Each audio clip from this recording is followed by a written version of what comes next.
भाई लालू बिना चालू बिहार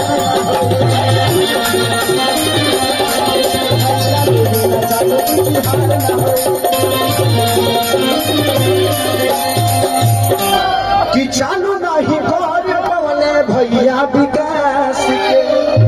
कौन विकास? जब 17 महीने में तेजस्वी यादव दिखा के गई है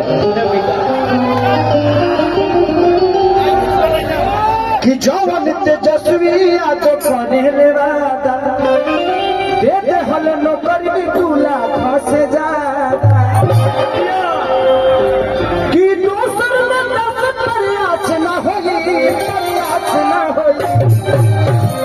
भाई लालू बिना चालू बिहार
अरे कतनो हीरो होई है,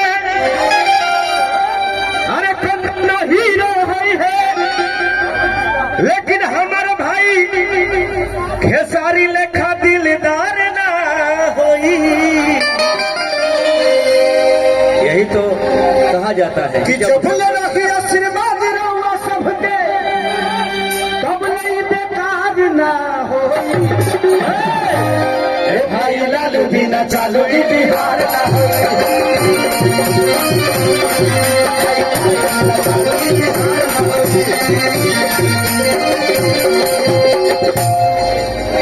कि सोच समझ के दी अपन रघुरा मत के ना तो विरोधी रोक दी विजय रथ के। व्यास न्याय यात्रा भी चलल बा तेजस्वी जी। सोच समझ के मत को दीजिए। जिंदगी में एक बात बताएं, कोई भी नेता हमारा विकास क्यों नहीं करता? क्योंकि हम उसको हर बार जिताते हैं, इसलिए हमारे विकास को कटौती समझ लेता है। जिंदगी में एक बात बताएं आपसे, दुखी मैं भी होता हूं जब बिहार आता हूं तो। एक दिल्ली कई सारे राज्य को नौकरी दे सकता है, जबकि हमारे राज्य से छोटा है, लेकिन एक बिहार अपने बिहार को ही रोजगार नहीं दे पा रहा। तो ये कितनी शर्म की बात है। एक कलकत्ता कितने सारे राज्य के लोगों को वहां रख के और रोजगार दे देता है।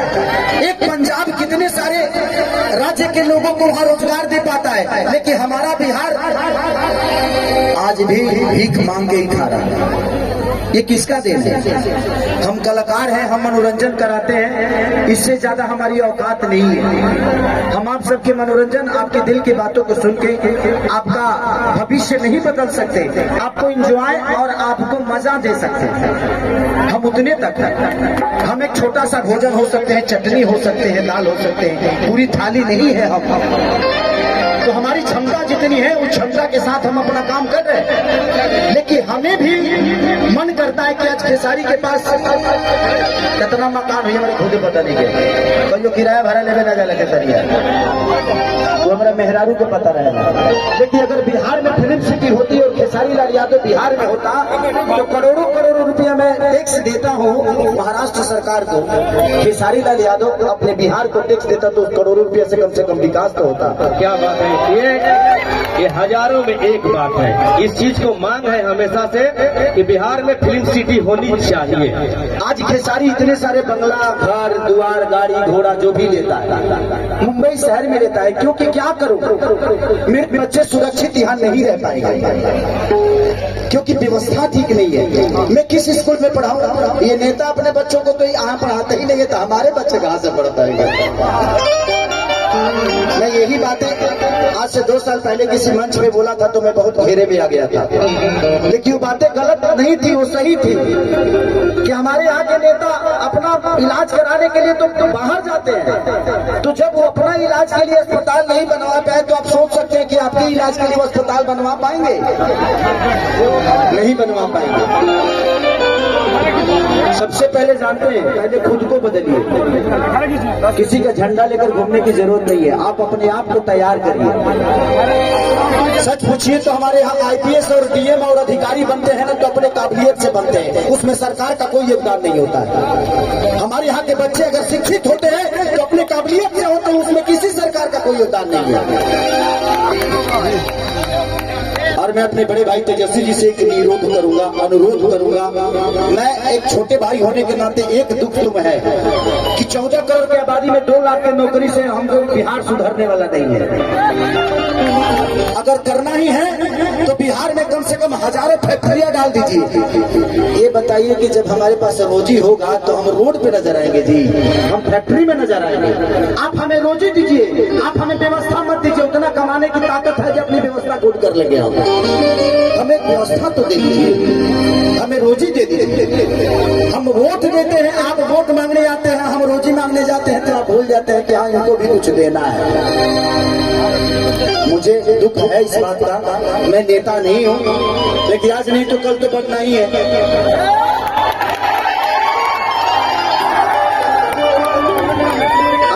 आज नहीं बन रहा हूं क्योंकि मुझे पता है कि व्यवस्था एक खेसारी के बदलने से व्यवस्था नहीं सुधरेगी। आप सबको बदलना पड़ेगा।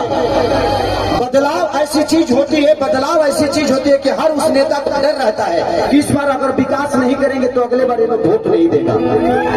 इसलिए हर 5 साल पे बदल दीजिए। जहां जहां बदलाव हुआ है वहां वहां विकास हुआ है। उनके अंदर अपना डर पैदा करिए कि तुम नहीं करेगा मेरे लिए, हम तुम्हारे लिए वोट नहीं देंगे, चाहे आपके अपने जात का ही नेता क्यों ना हो, क्योंकि जात पेट नहीं भरता है।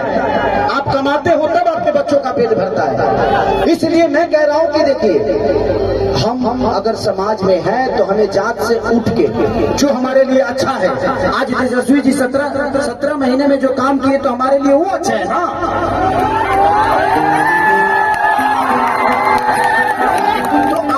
नहीं बदलिएगा तो फिर आपका विकास कौन करेगा? परिवार में जब एक आदमी का विरोध होता है ना, तो हर आदमी कमाना शुरू कर देता है। तो कोशिश करिए हर साल, अगर तेजस्वी जी काम नहीं कर रहे उनको भी बदल दीजिए, तब जाकर विकास होगा। लेकिन हमें अपने बड़े भाई पे विश्वास है कि वो आएगा तो आग लगा देगा। तो हमें बदलने की जरूरत है। मैं ये नहीं कह रहा हूं कि तेजस्वी जी को आप 30 साल का बना कर रखिए, नहीं। तेजस्वी जी अगर काम नहीं कर रहे हैं तो उनको भी बदलिए, क्योंकि बदलाव ऐसी चीज होती है कि जीवन में इंसान अपने आप को बदल देता है। क्योंकि हमें विकास चाहिए भाई, हमें जात नहीं चाहिए। जात पेट नहीं भरता है। आज तेजस्वी जी ने नौकरी दिया है तो सिर्फ यादवों को नहीं दिया है, पूरे बिहार के बच्चों को जिनके पास टैलेंट है उनको दिया है। अगर तेजस्वी जी अपने जात को ही प्रमोट करते, अपने बिरादरी को प्रमोट करते, तो इतने सारे लोगों को नौकरी क्यों देते? तो जब वो आदमी अपने जात से हटकर अपना काम कर रहा है तो आपको भी जात से हटना पड़ेगा और जात से हटकर अपना वोट दीजिए। जिंदगी में सबसे बड़ा अधिकार अगर होता है तो वोट का होता है, और आप नहीं समझिएगा तो आपके बच्चों का भविष्य नहीं बदलेगा। जिंदगी में मैं क्या बोला, इस 17 महीने में जो बड़े भाई तेजस्वी जी ने किया, मुझे पहली बार लगा कि हमारे भाइयों को रोजगार मिलना शुरू हो गया। इससे मैं बहुत खुश हूँ इस बात से। लेकिन मैं 2 लाख से खुश नहीं हूँ। 14 करोड़ की आबादी है हमारे बिहार की, तो मान के चले कि अब 50 लाख भी दे दीजिएगा तब भी उधार नहीं होने वाला है। इससे बेहतर है जो पढ़े हैं वो तो नौकरी ले लेंगे, लेकिन जो नहीं पढ़े हैं उनके लिए तो कम से कम फैक्ट्रियां लगवाइए, ताकि वो भी अपने घर के बच्चों को पाल सके, अपने बच्चों को भविष्य सोच सके। तो दिल से दुआ है उस भाई के लिए, तो उस भाई ने कम से कम 2 लाख लोगों को एक रोजगार तो दे दिया। रोजगार तो मिल गई, लेकिन तनख्वाह मिली कि नहीं, गारंटी नहीं। ऐसे जो कि हुआ उनके हाथ में बा पता समझ अगर नौकरी